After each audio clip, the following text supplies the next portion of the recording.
Hey guys, so today we're going to be talking about a very interesting topic. It doesn't particularly pertain to Grand Theft Auto 5, although we are going to mention that a little bit later on, but it really pertains to video games in general. And this is something that's been gathering a lot of steam really over the last couple of days. And it's actually news that's gone pretty worldwide as it relates to video games, as gaming disorder is now classified as a mental health condition.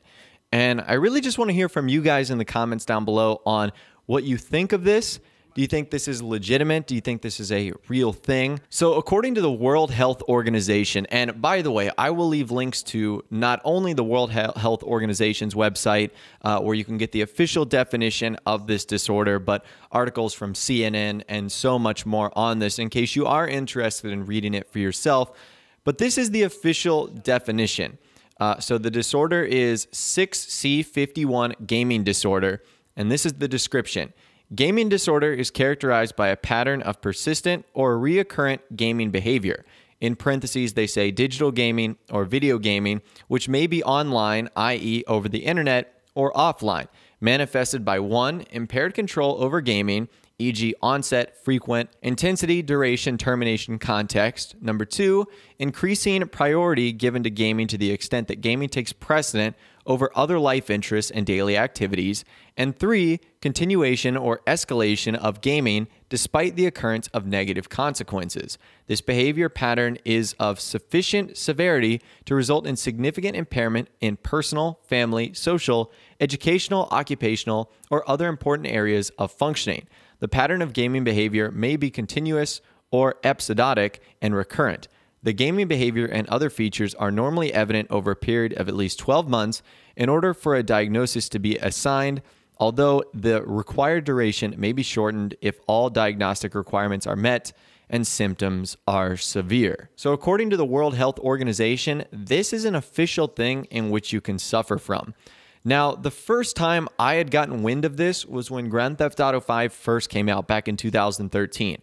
I mean, I knew people who took weeks off of work, who skipped school, who didn't leave their, office or their man cave for days at a time because they were playing something like this. And I hadn't really heard of this until recently when Fortnite has sort of taken over the world, where you see people playing it at work. You have kids playing it at school. And this has probably prompted the escalation of this disorder to come to a more forefront in more worldly news. So number one, I think this just shows the power that video games have. 5 or 10 years ago, you would have never thought this was a thing. You would have just dusted this off as that kid or this individual plays too many video games. They need to go outside or they need to pick up a new hobby.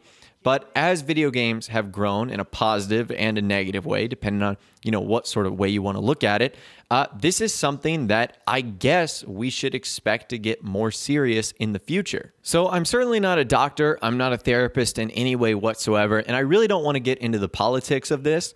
On the surface, I think this is a good thing. It means more people are going to focus on the effects of playing video games too much.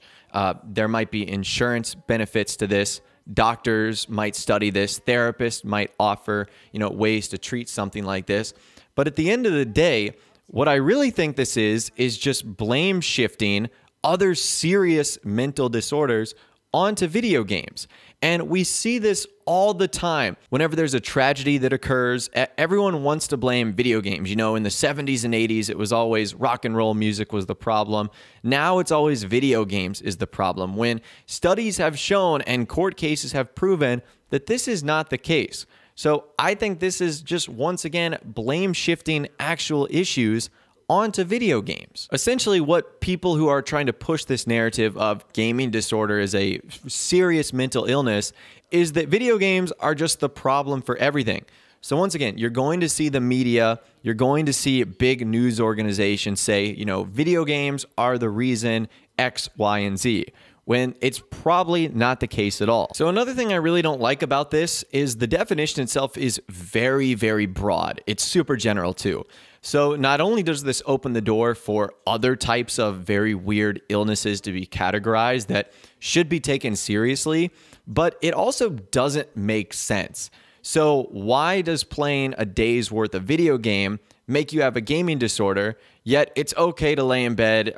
I shouldn't say okay, but people do it to lay in bed and watch a full season of your favorite television show, or spend hours at a time on social media, Facebook, Instagram, Twitter, Snapchat, whatever the case is. But as soon as someone spends an extended amount of time on video games, it's considered a disorder. That's kind of confusing to me. Now, I will give the World Health Organization a little bit of credit here.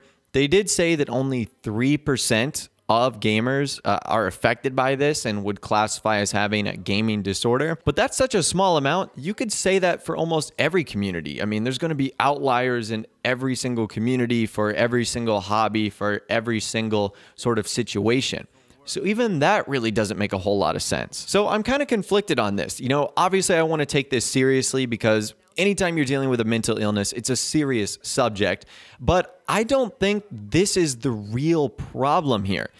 Going back to the point I made earlier, it really just seems as if this is a disorder made up to shift a lot of other real things that need to be treated onto gaming. Like maybe there is a reason someone plays games a lot, and it's a serious mental thing that they need to have, you know, either therapy for or seek medical expertise for. So I'm going to leave the discussion up to you guys. I think this is one of the weirdest rulings of all time. And I want to hear from you guys on where you stand on something like this. Do you think video game addiction or having a gaming disorder is real? Or do you think this is something that doesn't really exist and is just taking the blame of other real things that need to be treated? Let me know your thoughts, opinions, and more on this in the comments down below. I'd love to hear from you guys down there. If you did go on to enjoy this video, though, a like rating would, of course, be awesome. And also subscribe to my YouTube channel if you are new. We like daily GTA 5 videos like this. With all the way, guys, like I said, thanks so much for watching. Take care, and I'll see you guys in the next video.